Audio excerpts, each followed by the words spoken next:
Making black beans. I boiled not chicken stock, vegetable stock. Have that ready to go. I have been soaking the beans for about 5 hours, but I'm ready. I have the pressure canner ready, the lid's ready, and the jars are ready. I will put 2/3 of the way full on pint jars with black beans, and then 1 inch of headspace with vegetable stock.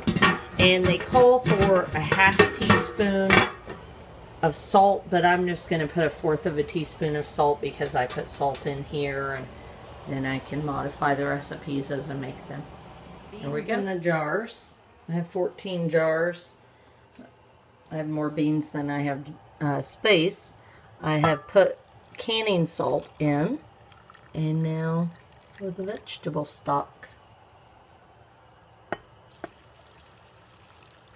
little more space than I thought I did, so I was able to make the last 2 jars and put those on top. Apparently you don't have to fill it with water, and I'm still learning.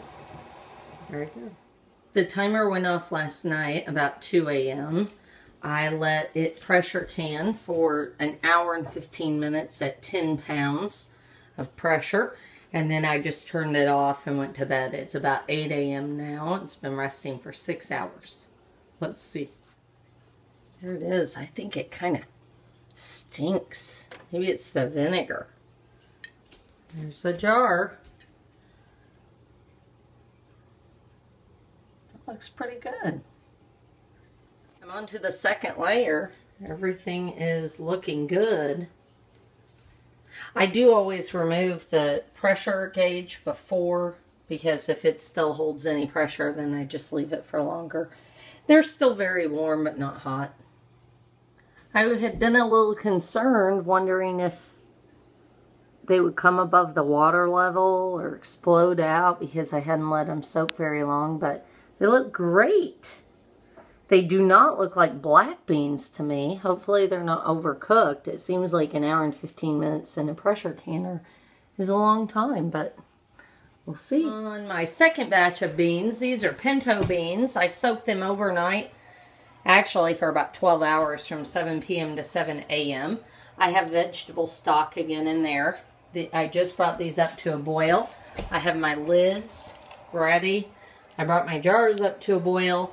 I have the pressure canner ready, and I'm going to start packing. Over. As I started to pour the stock in, it has that chocolate milk type look to it, and I ran out, and I did the last few jars with just water, and they look a lot prettier. I don't think I want to eat all those chocolate milk looking residue, so I'm refilling and packing with water and resalting. The pinto beans are finished. So my first step is always to see if I can remove the weight without it making sound. If it makes sound, I just leave it on. But I waited, 2 to 3 hours, and I've been able to remove the weight. And so then I slowly remove the lid. And now I'll pull one out. I noticed, ooh, it smells when I open it. I think that's a mixture of the vinegar, maybe with the metal. Oh, pretty. They're still boiling, as you can see. Okay, so I will make labels for these, and I guess we'll try them in the next couple of days. It has been a few days. I labeled. These are 2.5 inch round labels, and then if you have the standard size, you get the 2 inch round. But anyway, I cooked last night. I just heated up the black beans and the pinto beans both and served them with dinner. I didn't add salt, pepper, anything. They are actually delicious. They taste like canned beans from the store. So who would have known it would be so simple? You just fill 2/3 of the way full with beans, pack with water. These were water, these were veggie stock, and they both just taste great. They don't seem any different, so I don't see why you wouldn't pack just in water if you don't have veggie stock. I'm very excited about these. I'll have beans all winter.